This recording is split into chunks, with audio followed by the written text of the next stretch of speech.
শেখ হাসিনা পদত্যাগ করেনি, তিনি এখন পর্যন্ত বাংলাদেশের প্রধানমন্ত্রী আছেন এবং থাকবেন। তিনি সাবেক না, তিনি বর্তমানও বাংলাদেশের কি একজন প্রধানমন্ত্রী। আসুন প্রধানমন্ত্রীর শেখ হাসিনার একটা কল রেকর্ড শুনে আসি। জবরদখল করছে, তার কোনো লিগালিটি নাই যে উপদেষ্টা বলে আমাদের কোনো পথ নাই। যেভাবে সে ক্ষমতা গেছে এটা তো মানে মানুষ খুন করে নিয়ে সিচুয়েশন তৈরি করে তারপরে তো সে ক্ষমতা গেল। জি জি আপা, জি জি আমরা এগুলা আমাকে মেরে ফেলা। জি আপা, আমরা এগুলা আমরা ইউরোপিয়ান পার্লামেন্টকে জানাচ্ছি। আর তাছাড়া আমি তো পদত্যাগ করি নাই। জি আপা, সবচেয়ে বড় কথা হচ্ছে যে আমাদের কনস্টিটিউশনের আর্টিকেল 57 অনুযায়ী যেভাবে পদত্যাগ করতে হয়, জি আপা, আমাকে সেভাবে পদত্যাগ করা হয়নি। সে কিন্তু ওই জন্য 6 তারিখে জায়গায় 5 তারিখে নিয়ে আসলো। জি আচ্ছা, অনেকেই তো শুনলেন। আমি আপনাদের সহজভাবে বলি, এই কল রেকর্ডটা হচ্ছে বর্তমান ইদানিং শেখ হাসিনার কিন্তু আপনার অনেক কল রেকর্ড কিন্তু ফাঁস হইতেছে। হ্যাঁ, তার নেতাকর্মীর সাথে তিনি প্রতিনিয়ত কথা বলতেছেন, এর ভিতরে মনে করেন অনেক কল রেকর্ড কিন্তু ফাঁস হইতেছে। তো তিনি আসলে অনেকক্ষণ যাবৎ কথা বলছে। আমি আপনাদের সহজ কথা বলি যে আসলে তিনি যে ঘন্টার পর ঘন্টা যে ফোন আলাপ করছে, এইটার ভিতরে আসলে তিনি মুদ্রা কথা, মানে যেটাকে বলে আসল কথা, তিনি কি বোঝাইতে চাইছে। তিনি একটা জিনিসই বোঝাইতে চাইছে যে তিনি পদত্যাগ করেনি, এবং যখন ছাত্ররা, দেশের জনগণ যখন নাকি গণভবন ঘেরাও করা হয়, তখন যদি সেনাবাহিনী কিংবা শেখ হাসিনার যে আসলে নিরাপত্তা বাহিনী আসলো, তারা যদি ফায়ার করতো, তাহলে সেখানে অনেক লাশ পড়ে যেত, হাজার হাজার লাশ পড়ে যেত, লক্ষ লক্ষ লাশ পড়ে যেত। শেখ হাসিনা চাইছে যে তিনি আর লাশ দেখতে চায় না, এবং এর জন্য তিনি হইতেছে আপনার এইভাবে তিনি যেতে বাধ্য হয়েছে। তবে শেখ হাসিনা এটাও বলছে যে আমি বাংলাদেশের খুব আশেপাশে আছি এবং যে কোনো মুহূর্তে আমি আমার দেশে ফিরতে পারি। এটা কিন্তু বাস্তব কথা। এটাকে আপনি ভাই কোনোভাবেই মনে করেন লুকাইতে পারবেন না। ইভেন তিনি এইটাও বলছে বর্তমান ডক্টর ইউনূস কিংবা এই বাংলাদেশের যে আপনার উপদেষ্টা, যারা নাকি বাংলাদেশে বর্তমান আসলে উপদেষ্টা আছে, তাদেরকে নাকি দেখে নিবেন। ইভেন তাদের ফাঁসিও হতে পারে, তার আগে আমি আপনাদের একটা কথা বলি নেই। সাবেক সেনা কর্মকর্তা তিনি কিন্তু একটা কথা বলছিলেন, আমি তার কথাটাই আপনাদেরকে শোনাই।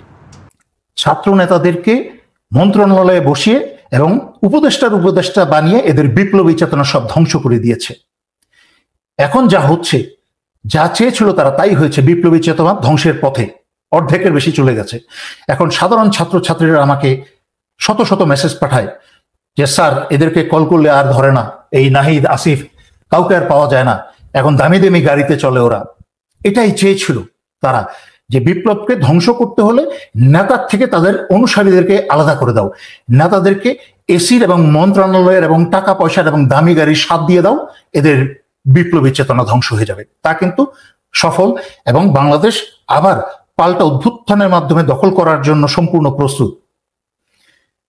সেই জন্য আমি বলছি, ওহে দার্শনিক ছাত্রনেতা, যখন তোমাদের গলায় ফাঁসির রশি পড়িবে, তখন এই মেজর সাহেব জিজ্ঞেস করিবে তোমাদেরকে, তোমরা তো দর্শন, সমাজবিজ্ঞান, রাজনীতি, দর্শন নীতি সব কিছু তোমরা ভালো বুঝো, তোমরা কি সামরিক নীতি বা প্রতিরক্ষা বা নিরাপত্তা বুঝো?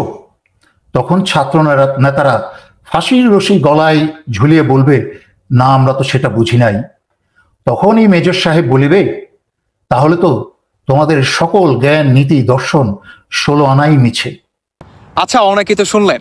তো তারা যে এক একটা কথা বলে, যে সমন্বয়করা এখন পর্যন্ত সময় আছে, তারা যদি সঠিকভাবে সঠিক কাজটা না করে, এখন পর্যন্ত তারা যদি ক্ষমতার লোভে কামড়াকামড়ি করে, তাহলে এই সমন্বয়কদের ফাঁসিও হতে পারে। বুঝতে পারছেন?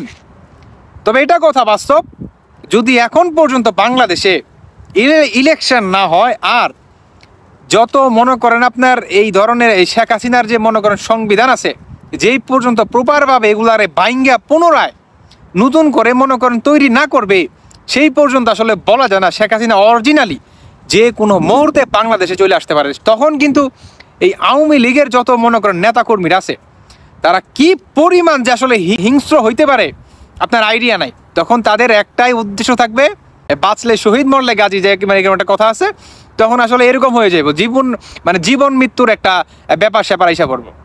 তখন কিন্তু পুরো ম্যাসাকার হয়ে যাবে বাংলাদেশ। হ্যাঁ, তো এর সাথে মনে করেন ভারতও যুক্ত থাকবো।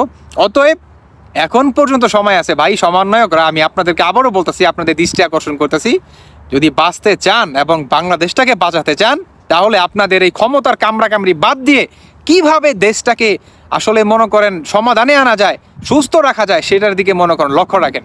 অতএব না হলে এই শেখ হাসিনা যখন তখন মনে করেন বাংলাদেশে চলে আসতে পারে এবং এই প্রত্যেকটা সমন্বয়কের মনে করেন নাজাহাল একটা অবস্থা হয়ে যাবে এবং দেশের সাধারণ জনগণের মনে করেন নাজাহাল হয়ে যাবে।